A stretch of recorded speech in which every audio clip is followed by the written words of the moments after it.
All right, guys, this is going to be a pretty informal video.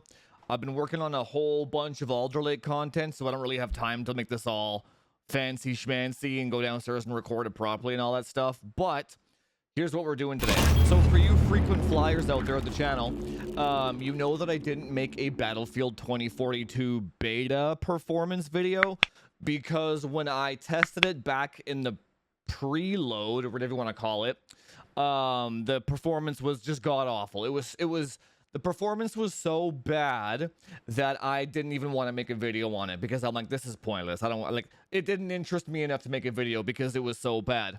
But at the time, EA released an announcement saying that the beta build that we were playing on before was a build that was a few months old, or whatever the heck they said. They said it was an old build of some sort and that the launch build would perform much better, right? Okay, so we're on day one of launch. How does it perform? Again, this is just a quick rundown, maybe an 8-minute video tops. I'm gonna go over the specs of each machine that I used.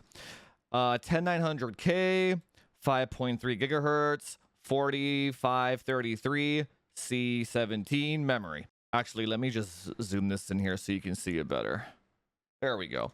Now, 12900K, 5.2 gigahertz, 4000 C14. And then we have a 5950X, 4.7 gigahertz, 3800 C14. Now, for the graphics cards, so for the two Intel systems, I used a RTX 3090, 2100 megahertz. I think it was 11 gigabits, whatever the hell it was, 22 gigabits memory speed. Same on both of these. And then for the 5950X, I only used the 6900 XT at 2750 megahertz and 2160 memory, something like that. And the reason why I did this was because these, spoiler alert, these two performed the exact same, but they were CPU bound. So then I wanted to check, okay, so if these are CPU bound, let's see what Big Navi can do with smart access memory, see what the heck goes on here, right? Okay, so with that out of the way, I pretty much spawned into the same map, ran in the same line on all three systems, recorded the FPS, you know the drill. And the goal is to just find out, for anyone that does want to play Battlefield competitively, I don't even know if it has a competitive scene, but if it does, which combo of hardware works best. Oh, also, I did 1080p and 1440p for you guys. I don't know why so many people request this resolution lately. Like, you'll notice that when you do the math, this is maybe about 15 to 20% more load on the GPU than 1080p. So if you ever see me do a benchmark in the future where it's like 1080p and the GPU usage is at like 80%, you can just take the 1440p numbers and it's the exact same as 1080. Again, you'll see it all coming up, but that's what it is. And let's go run the numbers. Alright, so first thing, this isn't the easiest game to benchmark. There's just too much shit going on from run to run between all the games. You join a different server, they're at a different part of the game, there's more things on the game, there's more things on the map. Now, the reason why the 5950X is swaying back and forth so much was because I was getting shot while I was doing it, and I didn't want to re-queue into the game, but that's why the FPS is probably lower on that one too. But with that all being said, the 12900K does win by about 10 FPS on average. The graphics card itself, between the 6900 XT and the 3090, didn't seem to make a difference at all. Like at all, because they're just CPU bound in all these scenarios, because we're not hitting 100% usage, right? All right, you might also be asking why the 10900K FPS is so much lower. It's because there is just so much more shit going on in that area. Like, look at the mini map on the 10900K one. There's like 200 units within the vicinity of that area, right? So with the 1440p numbers, it was kind of a shit show. So I only have a 850 watt power supply on my Alder Lake test bench. So about halfway through the 1440p run, my power supply tripped and turned off. So that one definitely pulls the most power out of them. So I actually have to go and actually buy a 1000 watt power supply for my Alder Lake test bench. But you'll see that the FPS didn't really matter, so I didn't bother running it again.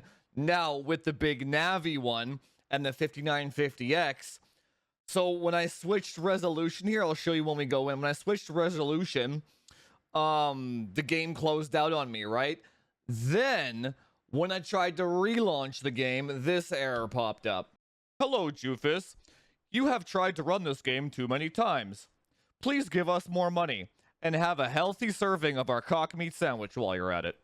So imagine trying to benchmark an EA game and getting a DRM dick up your ass, seriously. So anyway, by this point, I'm so frustrated. I'll show you the footage that I do have.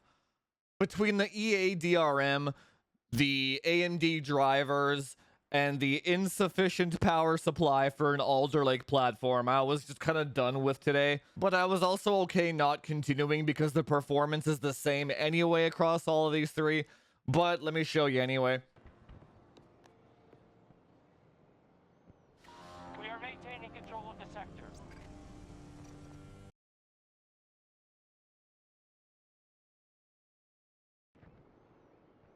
So yeah, as you can see here, the FPS on both of these rigs are the exact same.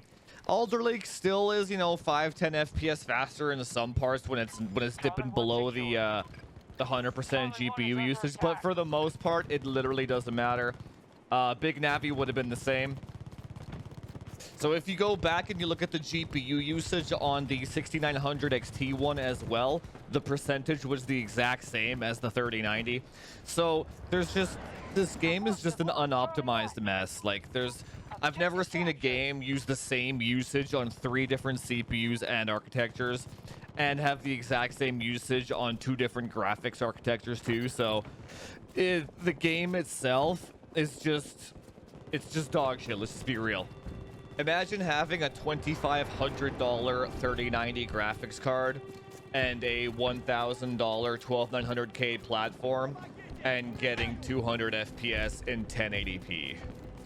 Just let that sink in for a second.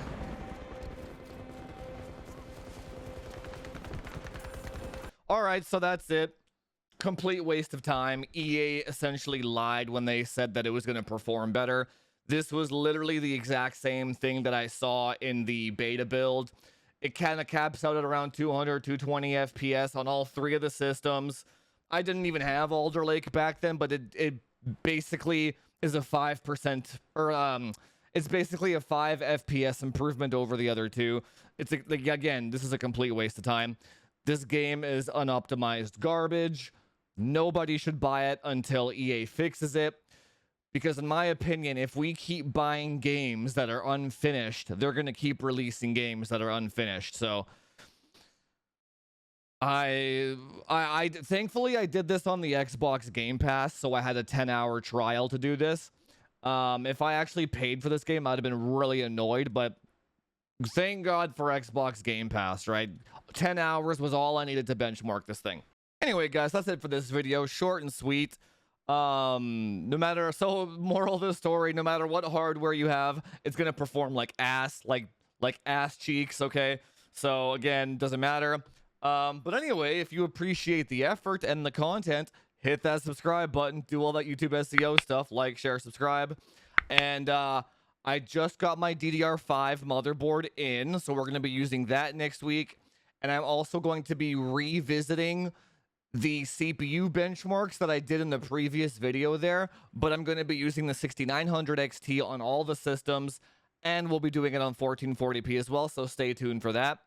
And yeah, that's pretty much it. I'll see you guys in the next one. Talk to you later.